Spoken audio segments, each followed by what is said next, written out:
दुनिया के तीसरे सबसे अमीर आदमी गौतम अडानी के अडानी ग्रुप को लेकर अंतर्राष्ट्रीय financial research firm Hindenburg research के खुलासे के बाद अडानी ग्रुप की कंपनियों के शेयरों में भारी गिरावट आई है।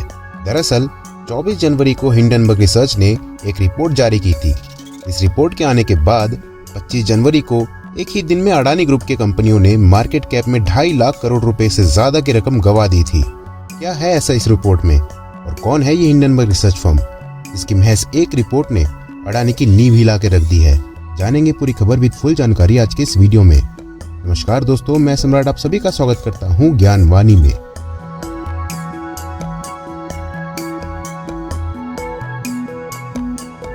तो हिंडनबर्ग रिसर्च फर्म की स्थापना साल 2017 में नेथन एंडरसन ने की थी। नेथन एंडरसन एक चार्टेड फाइनेंशियल एनालिस्ट और चार्टेड ऑल्टरनेटिव एनालिस्ट हैं।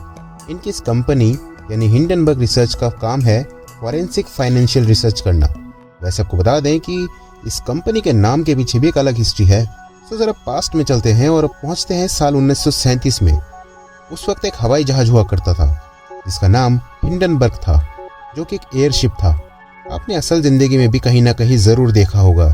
ये वही एयरशिप्स हैं जो बहुत धीरे धीरे हवा में उड़ते हैं।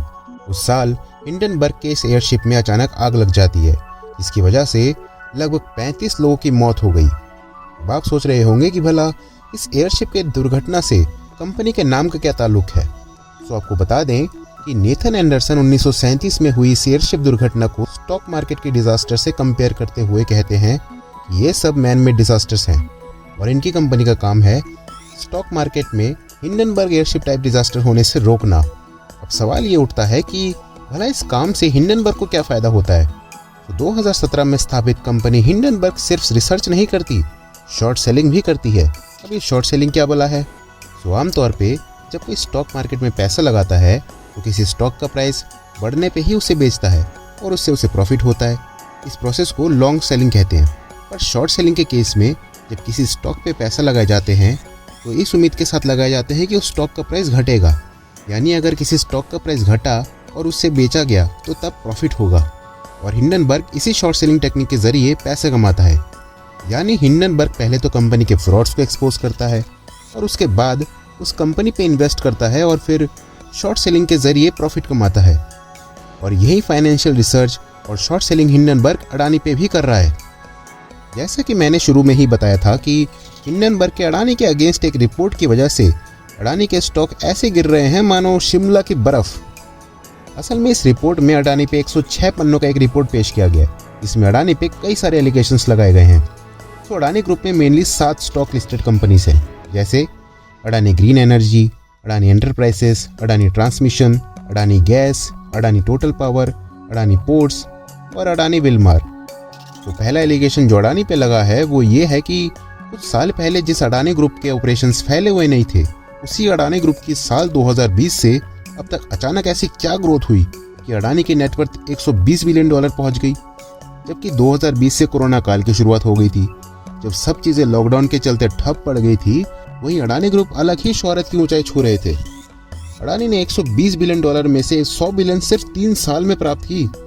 दूसरा एलिगेशन इस रिपोर्ट में लगाया गया है गौतम अडानी के छोटे भाई राजेश अडानी पे, जिसमें कहा गया है कि राजेश अडानी पे साल 2004-05 में डायरेक्टरेट ऑफ रेवेन्यू इंटेलिजेंस ने एक्यूज किया था और इन्हें 2 बार फॉर्जरी और टैक्स फ्रॉड के लिए अरेस्ट भी किया जा चुका है। पर फिर भी क्यों इन्हें अडानी ग्रुप का मैनेजिंग डायरेक्टर बनाया गया है? तीसरा एलिगेशन है गौतम अडानी के brother in law Sameer Vora पर, जो डायमंड ट्रेडिंग स्कैम के रिंग लीडर थे। पर फिर भी क्यों उन्हें अडानी के ऑस्ट्रेलिया डिवीजन के एग्जीक्यूटिव डायरेक्टर बनाया गया? चौथा एलिगेशन है गौतम अडानी के बड़े भाई विनोद अडानी पर, जिन्होंने अलग अलग देशों में ऑफशोर शेल कंपनीज बनाई और मनी लॉन्ड्रिंग की। बेसिकली ऑफशोर शेल कंपनीज वो होती हैं जो सिर्फ कागजों में होती है, जबकि असल में ऐसी कंपनीज रियल में होती ही नहीं। हिंडनबर्ग ने 38 ऑफशोर शेल कंपनीज आइडेंटिफाई की, जो कि मॉरिशस में है। इसके अलावा और भी कई कंपनीज अलग अलग देश जैसे यूएई, सिंगापुर, कैरिबियन आइलैंड्स में आइडेंटिफाई की गई। पांचवा एलिगेशन ये है कि अडानी एंटरप्राइज और अडानी गैस का ऑडिट ऐसे कंपनीज से करवाया गया जो बहुत छोटी कंपनीज है और उनकी कोई वेबसाइट तक नहीं है। छठा एलिगेशन ये है कि हिंडनबर्ग के अनुसार अडानी की कंपनीज 85% तक ओवर वैल्यूड है, मतलब कंपनीज की वैल्यू जितनी भी है उससे 85% बढ़ा के दिखाई जा रही है। सातवां एलिगेशन ये है कि अडानी ग्रुप ने अपने ज्यादातर शेयर्स गिरवी रखे हुए हैं और क्योंकि अडानी ग्रुप के शेयर्स ओवर वैल्यूड हैं।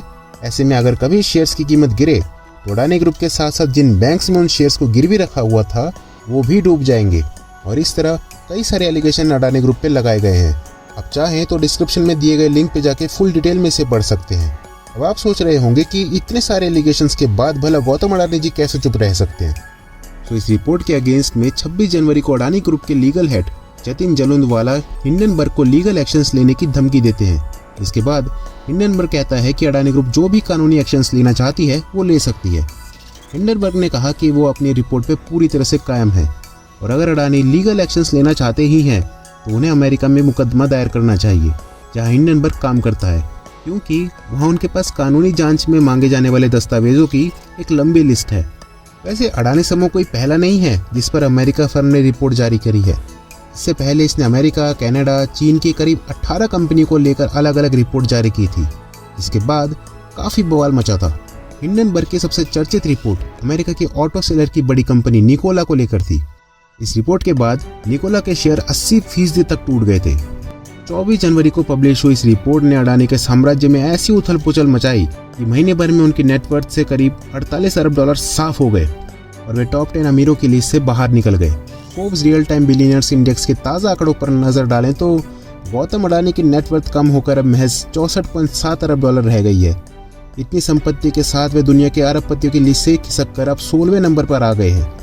और आज यानी 3 फरवरी 2023 को जब मैं इसे रिकॉर्ड कर रहा हूँ तो अडानी की नेटवर्थ 120 बिलियन डॉलर से घट के अब सिर्फ 61.7 बिलियन डॉलर रह गई है। सो गाइस, ये थी आज की ज्ञानवाणी। अच्छा लगा हो तो लाइक करें। हिंडनबर्ग के इस रिपोर्ट के बारे में आपका क्या कहना है हमें कमेंट सेक्शन में ज़रूर बताएं। और इस तरह की ज्ञानवाणी सुनते रहने के लिए हमारे channel man out of time को सब्सक्राइब करें और उस बेल आइकन को भी दबा दें। मिलेंगे आपसे अब एक और ज्ञानवाणी के साथ, तब तक के लिए पीस आउट।